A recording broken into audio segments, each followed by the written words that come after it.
Well, Scumbag Zeph's still loading. Gotta call you out on it. But welcome, guys, to the SCS, the final day. We had groups A through D do their qualifiers yesterday. And I must also raise, sadly, not a drink properly, but a glass of water to Yosu in chat, who is toasting us. But I'm Rifkin, joined by Zeph, local Australian extraordinaire. And spawning here. Yes. Spawning here in the upper left corner of the map from the Team NV, it is the Purple Zerg, Moonglade. And his Protoss opponent in the bottom right-hand side. He is a Chinese player doing very well. It is MacSed. Yeah, of course, hailing from Invictus Gaming, all the way from China. I do want to again stress, guys, because we just kind of... Are you eating a banana right now? What kind of... No. Zeph, this is so unprofessional. I No wish one we can had... see me until you ruined it. Sorry. Anyways, guys, if there's any problems with the stream, please let us know. We're gonna rely a lot on you to help us run things today, as we did this kind of last moment. As Zeph had some lawnmower problems, we couldn't quite do our audio test as per the norm. So don't be shy in voicing feedback throughout the entire broadcast. You know how it goes. You guys are the awesome ones at Base Trade TV. You know how this rocks. But Zeph, you missed it yesterday. One thing I thoroughly enjoyed out of Moonglade, whether it was stubbornness, brilliance, or just YOLO behavior, one way or another. He played pretty much every single game yesterday in his group stages against Protoss with not just roaches, but tunneling claw roaches. And man, did he handle those well. Yeah, I bet. I mean, like, all the Zergs have been pretty happy about that tunneling claws thing recently, so I'm not surprised to see him doing it at all, and oh my god. No, you gotta be kidding. It's the first game of the day. It's too early for this. I actually think this is a really smart choice because it's the first game of the day, and Moonglade is going 3 hatch before pool, as greedy as it gets. Oh, but hang on. Oh, wait. I think His he spider said senses are tingling. he went, oh, I left my overlord not in position. Good thing he came back to scout it. He's not going to be able to shut this down, however, which is what's really going to suck. So unfortunately for... Oh, he's going to get the drone trapped. Oh, the drone is trapped. Oh, that's so rough. You could actually probably build cancel it out, maybe. I don't know where the drone pops out when you put the extractor down, but yeah. So this drone's probably gonna die, and this is not good for Moonglade, but he can still cancel this base. MacSed, Yeah. man, MacSed playing this pretty vicious early on. Like, gonna try and make an extractor. I think this will constitute his first blood. Not 100% sure, but cancels. Okay, cancels the hatch rate, but also cancels the cannon. First blood. Yeah, well, that's really rough. Moonglade. He's taken the bottom left-hand side base, which is an interesting choice because it's going to be really hard to defend, but it's not the first place you generally check as a Protoss player who's just cannon rushed. It looks like he'll probably go down there, though, because MacSed knows what's going on. And, yeah, this is just going to be really awful for Glade from here because he's eventually got to clear out that cannon if he wants to take that base, but now he's kind of behind, and MacSed is just where he wants to be. This is what I love, though. I always preach about how if your opponent doesn't leave the Overlord above their natural, look at the small investment he did to shut down a base from Moonglade. It didn't kill it.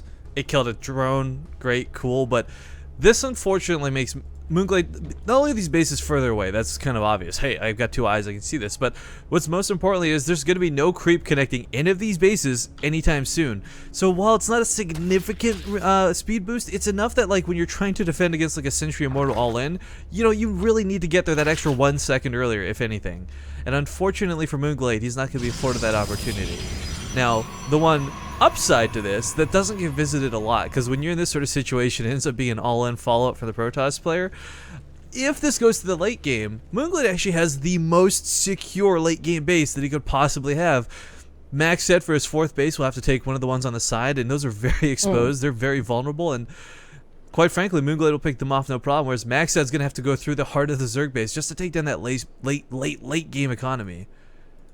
Yeah, for sure. We'll see if he gets there, though, because depending on what strategy he's actually going to end up using, he may just aim to kill Glade before he can get to that point. He's dropped a robo just now. And we all know that this map is fantastic in terms of chokes for Protoss, so if he wants to push through with like a Sentry Immortal kind of composition, even just take a third and play defensively because the Zerg can't really get in there too easily, he should be just fine to come up against Glade. And PvZ is actually one of MacSed's strengths. He's always done pretty well in it. So, yeah, I mean, hopefully. Well, I mean, he's always been that sort of aggressive player, but I mean, the cannons. I gotta tell you, the cannons oh god, I can't believe I say this. The cannons were uncanny because it's usually the gateway aggression I'm expecting out of a player like MacSed or the Stargate or something, but not the cannons. But again, the scary thing for Moonglade is he does have to clean this up. Now, he could drag one queen off slowly and chip away at the pylon without being range of the cannon, but if he leaves that up for too long, suddenly MacSed's got this giant warping location to the heart of the base. Like, can you imagine if he had 7 gates down right now and just put a ton of zealots right at the natural? No way Moonglade contends with that. Yeah, that's exactly it. That's one of the things that scares me the most as a Zag player, because sometimes, while, yeah, I don't have a base there, I'll forget to clear that out, and the next minute you're like dying to 9,000 units that you forgot could warp in. But Moonglade's got his Roach Warren coming up. He's just playing it normal from here. And so he should be absolutely fine to hold off anything early coming through, but we do have a mortal production well underway from MacSed. He's getting a couple of extra gates now too, so that's really where the scary stuff is going to be for him. Overlord getting a get popped kind of sucks for Moonglade because when you look at his vision, he hasn't seen a lot. But that second Overlord is coming in. He's going to see all of these gateways coming down. He's going to see 1, 2, 3, 4, 5, 6 more gates. So 7 gates in total. Actually, he hasn't seen the extras, but when you see 4, you know there's more. There we go. He's looking for it. He's seen the gas timings. He's seen the robo there churning stuff out. He's seen the forge. He's got a pretty good idea of what's going on, even if he doesn't explicitly see that. And now he has. So we can see him already switching to unit production, pumping out some lings. 5 overlords on the way since he's supply blocked, and he's going to need a hell of a lot for those roaches. And there's the burrow coming down as well. So yeah, he's really got to get that production underway because MacSed's going to be moving out in just a sec. Well, what's really kind of cool out of Moonglade is right now there's kind of 2 responses you can do generically to this. One, you go for Hydralisks, right? You try and get that down, but he's not going to be able to afford that for quite some time, so he's going to invest in his roaches. A macro hatchery even coming down here at the base that he predicts to be hit, along with some spine crawlers, and that is where MacSed's heading, but this is not going to finish in time. And what's really important too is even if he had that roach burrow, I mean that's what he's planning to do to deal with the sentry portion of this. It's not going to be able to start. Galao reconstitution has to begin first. The roaches are just slaughtered as they spawn. Queen going to go down here as well. Force field, ooh, actually Force field's just barely missed that. But yeah, there's just nothing. Like, if he sets himself up nicely, he can do stuff like this, he can come from behind, and that'll actually eliminate a few extra sentries. So he does have 2 angles at which he can move up here and try and force MacSed to move as many force fields as possible. But still, it's an awkward position for him. His hatchery's under fire, he needs that production, he needs that clean. Will he be able to do it? This is unfortunate too, because even if Moonglade saves all these drones, he's going to be stuck back on 2 bases. Not a situation you want to be in when the follow-up is still this heavy sentry count, which hasn't had to use like any force fields. 3 force fields go down, but look at the energy of these sentries, Zeph. They're still pretty much full. And just a little bit too late for Moonglade, I feel.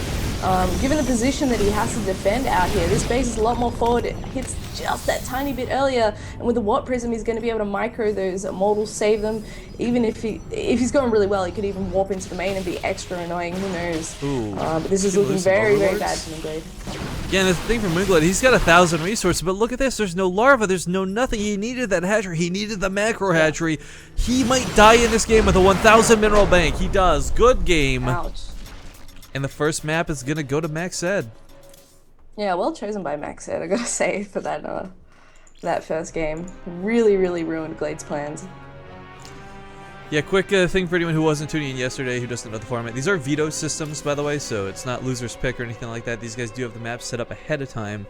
So already getting into the next game, we're not going to bother with any commercials when we got short series, of course, because Moonglade versus MacSed continues, and the next map will be Akalon Wastes.